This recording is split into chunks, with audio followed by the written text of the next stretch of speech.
gataliiko nfuufu nsaba tutambule ffenna tugatandise n'ensonga za poliisi embaale ekutte akulira akabinja kabagambibwa okubba bbanka n'ebifo ebiwola ensimbi nga beeyambisa ebiwandiiko ebijjingirire.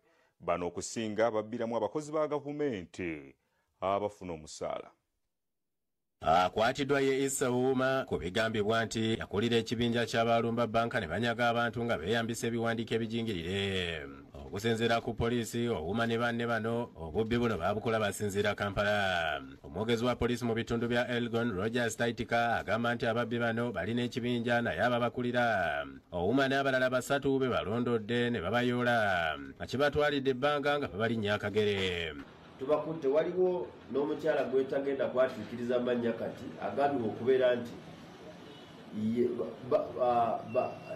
yabakulembera ne bajja buno nga balina ekigendererwa eky'okubba banka era ffe twangala okukoola banks ez'enjawulo okubeera kugamba okubeera ne liisa ejjogi.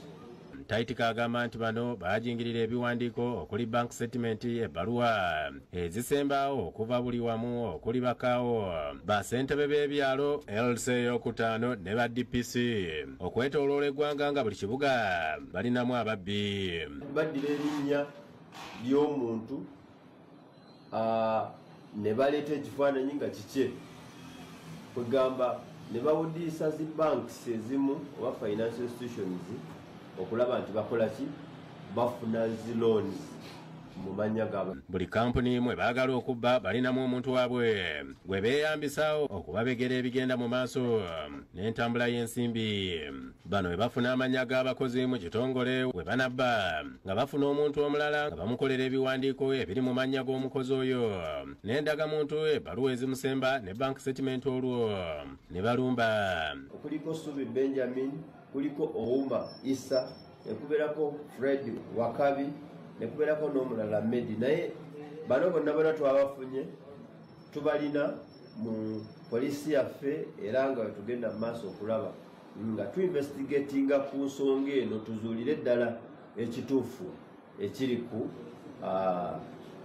table. Taitika agamba nti mwe bakutte mulimu n'abadde yeeyita omusirikale owa poliisi nga abadde agenze okufuna looni mu Dachil Microfinance ya Bukedde 10. Tugenda maaso okuverifyinga ensonga eno kakasa nti kituufu musirikale affe naye nga baddidde force namba ye we batyo ne bateekako ekifaananyi eky'omuntu oyo kennyini ayagala loan. Poliisi egamba nti bano balina n'ekibinja ekibba n'okutemula aba mobile money babbiramu n'amakampuni. Banoonyerezaako era nkakasa nti wiiki eno balina okulabika nga basimbwa mu mbuga z'amateeka. Kiseera budde aba bbanka n'ab'ebibanda ebiwola ensimbi okusawukanga okwekenneenya ebiwandiiko omuntu yenna by'abeera aleese okwewolerako.